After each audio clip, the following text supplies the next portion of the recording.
पुणी किसी नुआ कथा लेके आसी आज आप सुंदर विषय कहबी मनीष जन्मटा जिते भगवान देखा आम एवरेज नौ 80 वर्ष आम जदि आम भाविबा तो गोटे सुंदर गदा गपटे कहबी जो प्रहलाद को हिरण्यकश्यप लगिले कहले जे ये मो कथा मानुनी मो कथा सुन एका करिया करदेले से कौन कले ना एक जगह बसिक सब भगवान को डाकुले किछ दिन गला छोट छोट छुआ आसी सामने बसले कथा एत भल लगे से देखिले सब छुआ मैंने कथा शुणी बहुत आनंद शुणुंट और ग्रहण भी कर कहले प्रभु आम केत भगवान शरण जीव से प्रहलाद कहले भगवान जन्म आमको मଣିଷ जन्म को 80 वर्ष देता भावना ହେଇପାରେ ସେ ଅଧିକ ହେଇପାରେ କେତେବେଳେ କାଳଚକ୍ର ସେ ମରି ଯାଇପାରେ କିନ୍ତୁ ପ୍ରଥମ ସେ କହନ୍ତି ଯେ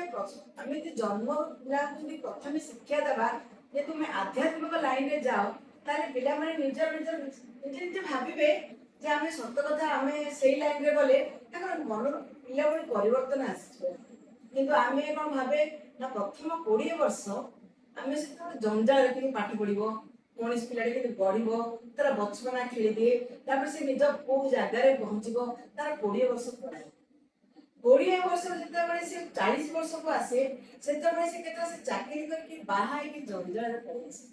से मोटे आउ टे बयस हो मुझे ठाकुर को डाके मत ठाकुर को डाक समय नहीं मुझे जंजाल अच्छी ना जिते आप 40 वर्ष आसीज पिला बढ़ी जाइए से आहरी जंजाल बढ़ी आपड़ से पूरा भितर पशि जाइए 40 वर्ष 60 वर्ष आप पिला बड़ हो नाती नाती से जंजाल लगे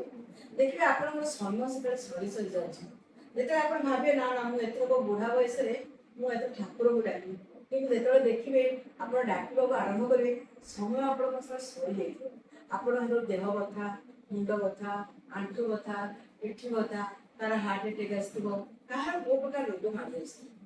से आप मेडिसिन खाइबे ठाकुर के प्रणाम कर शोई पड़े ठाकुर को एत दिन समय दे आप समय बर्बाद करते से अनुतप्त कर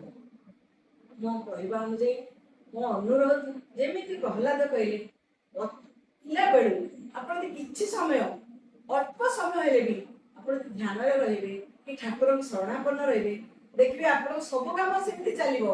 ठाकुर आशीर्वाद सहित आप मनर प्रफुल्लता सहित आप कम करते आप शेष मुहूर्त आप ठाकुर पाखे पूरा मिसी जाइए आप जान